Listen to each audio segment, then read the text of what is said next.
भारत जो है उसने ये एक रिपोर्ट आई है, उस रिपोर्ट में कहा है कि वो 120 टैक्टिकल मिसाइल जो हैं वो पाकिस्तान और चाइना के बॉर्डर पे लगा रहा है। इसी दौरान थ्रेट्स पे थ्रेट्स आ रही हैं, लेकिन किसी को शायद टाइम नहीं है या फिर इसको सीरियस नहीं ले रहे। अब ये जो प्रॉले डिफेंस प्रॉले बैलिस्टिक मिसाइल है, वो इंडिया तकरीबन कोई 150 से 500 किलोमीटर तक इस्तेमाल करेगा और ये कहते हैं कि इंटरसेप्ट करेगा जो मिसाइल्स आ रहे होंगे और इस तरह। तो ये बात बिल्कुल वाज़ेह हो चुकी है कि पाकिस्तान शदीद सियासी और मुआशी बहरानों के बाद अब दहशतगर्दों के निशाने पर भी आ चुका है। दोनों तरह से हुकूमत पाकिस्तान के लिए और फ़ौज पाकिस्तान के लिए और हमारे जो सिक्योरिटी के इदारे हैं, उनके लिए एक सवालिया निशान है। दहशतगर्द बलोचिस्तान और खैबर पख्तूनख्वा के बाद अब इस्लामाबाद जा पहुंचे। जो सिक्योरिटी के खतरात बढ़ रहे हैं अवाम के अंदर। जय हिंद दोस्तों, चीन और पाकिस्तान को मजबूती के साथ सबक सिखाने के लिए भारत सरकार अपनी सैन्य ताकत लगातार बढ़ा रही है। चीन के साथ सीमा विवाद और पाकिस्तान के साथ तनावपूर्ण संबंधों के बीच केंद्र सरकार ने बड़ा फैसला लेते हुए प्रलय बैलिस्टिक मिसाइल खरीदने का फैसला लिया है। एक बड़े फैसले में भारतीय सशस्त्र बलों के लिए लगभग 120 प्रलय बैलिस्टिक मिसाइल की खरीद को मंजूरी दे दी है और ये मिसाइल इतने ज्यादा खतरनाक है कि पाकिस्तान से डर की आवाजें आनी शुरू हो गई है। इन मिसाइलों को चीन और पाकिस्तान के साथ लगती सीमा पर तैनात किया जाएगा और हमारे मुआशरे के अंदर वो बहुत पेचीदा भी होते जा रहे हैं। अब ये आप देखें कि ये एक इस तरह की डेवलपमेंट है जिसको आप समझें कि पाकिस्तान में इसके ऊपर डिस्कशन होनी चाहिए थी, बहस होनी चाहिए थी, बात होनी चाहिए थी, लेकिन पाकिस्तान में तो पता ही कोई नहीं। पाकिस्तानियन तो बस ठीक है, चल रही है दुनिया, निज़ाम चल रहा है, सारा कुछ हो रहा है, बस यही है, ठीक है जनाब। लेकिन अगर आप देखें कि इंडिया की एक बेसिकली न्यूज़ एजेंसी है ANI, उन्होंने कहा है कि जी एक डिफेंस मिनिस्ट्री ने एक मेजर डिसीजन लिया है कि वो 120 जो प्रॉले बैलिस्टिक मिसाइल हैं वो इंडियन आर्म फोर्सेस के लिए डिप्लॉय करेंगे अलॉन्ग द बॉर्डर, जो चाइना और पाकिस्तान बॉर्डर के ऊपर है। अब अच्छा, एक तरफ मजे की बात यह है कि इंडिया कहता है जी हमें तो पाकिस्तान से खतरा ही कोई नहीं, लेकिन उनको पाकिस्तान से क्यों खतरा है? Because they know that ultimately Pakistan has nuclear weapons and Pakistan has missile technology. इस चीज़ का खतरा है। चाइना का तो उनको पता है कि ये जो हमारे LAC के ऊपर, लाइन ऑफ एक्चुअल कंट्रोल के ऊपर मसले जितने चल रहे हैं ये यहाँ पे रुकने नहीं है। सो दे आर टेकिंग, जिसे कहते हैं ना, एक ऑफेंसिव पोस्टर, या वो ये समझ लें कि वो अपनी तैयारी कर रहे हैं। अब इंडियन डिफेंस मिनिस्ट्री जो है इसने इनकी तकरीबन जो जिसे कहते हैं ना कि 120 मिसाइल की जो एक्विजिशन है उसके लिए पैसा हिस्सा जारी कर दिया है। अब वो कह रहे हैं ठीक है जनाब आप ये पैसा खरीदें। इंडिया ये जो प्रॉले मिसाइल ले रहा है that goes to 150 to 500 kilometre और इसके अंदर ये इंटरसेप्ट करने की भी कैपेसिटी जो है वो मौजूद है। अब ये अगर आप इंडिया के डिफेंस बजट पे चले जाएं तो यू विल फाइंड कि India is putting a lot of money on defence. India जो है वो अगर आप उसकी जो रिपोर्ट है Stockholm International Peace Research Institute की रिपोर्ट देखें तो 2022 में ऑलमोस्ट 21-22 में 21-22 में the world spend about $22 trillion on defence. और इंडिया का अगर आप देखें तो India is among those countries, जिसे अगर उसी की रिपोर्ट में लिखा हुआ है कि जो नोटेबल डेवलपमेंट्स हुई हैं, ठीक है जी, उन नोटेबल डेवलपमेंट्स में इंडिया का डिस्कस होता है कि $76.6 बिलियन के तौर इन्होंने डिफेंस बजट है, third highest ranking in the world. पिछले साल यानी कि 2020 की बनिस्बत 1% ऑलमोस्ट 0.9% ज़्यादा डिफेंस बजट है बढ़ाया। और 2012 में इंडिया का डिफेंस बजट जो था वो आज के डिफेंस बजट से 33% कम था।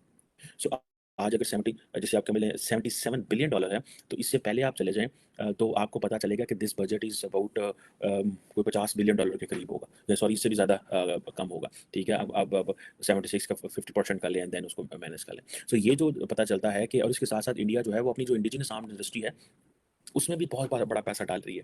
लेकिन प्रॉब्लम ये है कि अगर आप देखें कि इंडिया इमीडिएटली जो है वो इतना ज़्यादा पैसा डिफेंस में उनको प्रोक्योरमेंट कर, वो कह रहे हैं जी हम फॉर एग्जांपल 64% कैपिटल जो लेआउट है उसको हम लगा रहे हैं डिफेंस पे, ठीक है जी। लेकिन वो साथ साथ क्या कह रहे हैं, वो कह रहे हैं कि हम ये जो पैसा लगा रहे हैं इसके साथ साथ वो और प्रोक्योरमेंट भी इंटरनेशनल मार्केट से कर रहे हैं, बिकॉज जो थ्रेट्स हैं वो एमिनेंट है। मीन्स के फॉर एग्जाम्पल अगर राफेल लेना पड़ा, जब पाकिस्तान के साथ उनकी वो जो मशहूर अभिनंदन आए थे पाकिस्तान, तो बल्कि लाए गए थे नीचे, तो उनको वो जिसे कहते हैं ना कि वो जो उस दौर में उनको पता चला कि हमारे पास तो MiG-21 आई थिंक वो रशियन मेड जहाज़ हैं, वो तो पुराने आउटडेटेड हो चुके हैं। तो पाकिस्तान तो JF-17 या F-16 उड़ा रहा था। तो इंडिया ये कहता है कि भाई हम जो है वो, उन्होंने फिर भागे भागे गए फ्रांस और वहाँ से राफेल ले लिया। अब इंडिया के पास पैसा है भाई, वो जाते हैं जाके पैसा टेबल पे रखते हैं, चीज़ें वो ले लेते हैं, देयर एडवांटेज। अब ये जो चीज़ है कि ये इंडिया को ये जो प्राले एक समझें वो कहते हैं जी कोजाई ballistic surface to surface missile है, जिसे वो ये कह रहे हैं कि ये विदिन जब ये उड़ रहा होता है तो ये अपना जो रास्ता है वो तब्दील करके, सो इट मींस कि it has a lot of, अगर वो चलते चलते हवा में उसकी वो डायरेक्शन बदल दें तो it gives them a lot of capability. लेकिन ये है कि जाहिर बात है इंडिया का जो प्राइमरी चैलेंज है, the primary challenge at the moment what the Indian seeing is China. लेकिन वो अगर आप फॉर एग्जांपल तो S-400 जो है इंडिया ने जब वो लगाया तो वो बॉर्डर पे भी लगाया, वो सिर्फ और सिर्फ, ठीक है जी, उन्होंने अब S-400 जो एयर डिफेंस सिस्टम है उन्होंने पाकिस्तान के बॉर्डर पे भी लगाया था। तो उनको पता था कि ये चाइना और पाकिस्तान से इक्वली खतरा है, ठीक है, बिकॉज इंडिया का जो स्ट्रेटेजिक माइंड सेट है वहाँ पे इस चीज़ की डिस्कशन होती है कि भाई भले Chinese don't want to get a Pakistani support in a fight with the Indians और in any kind of a combat और whatever with the Indians, there is a possibility that the Pakistan can jump into the war with the Chinese.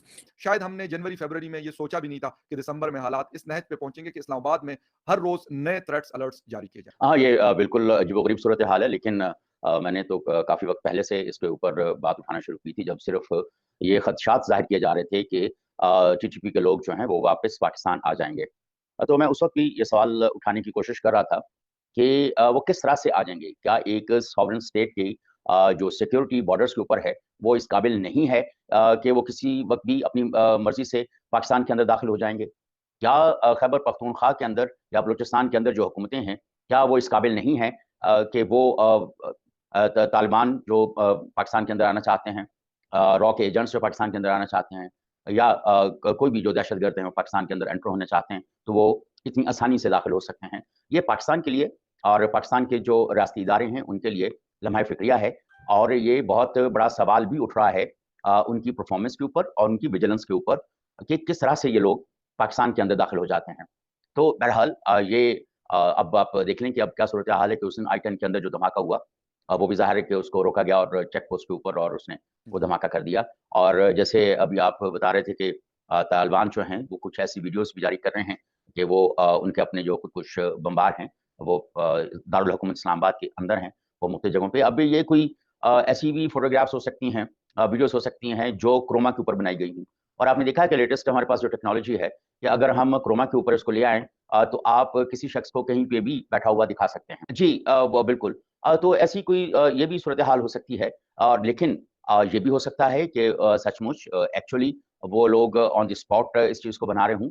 दोनों तरह से जो भी video सामने आ रही हैं, दोनों तरह से हुकूमत पाकिस्तान के लिए और फ़ौज पाकिस्तान के लिए और हमारे जो सिक्योरिटी के इदारे हैं, उनके लिए एक सवालिया निशान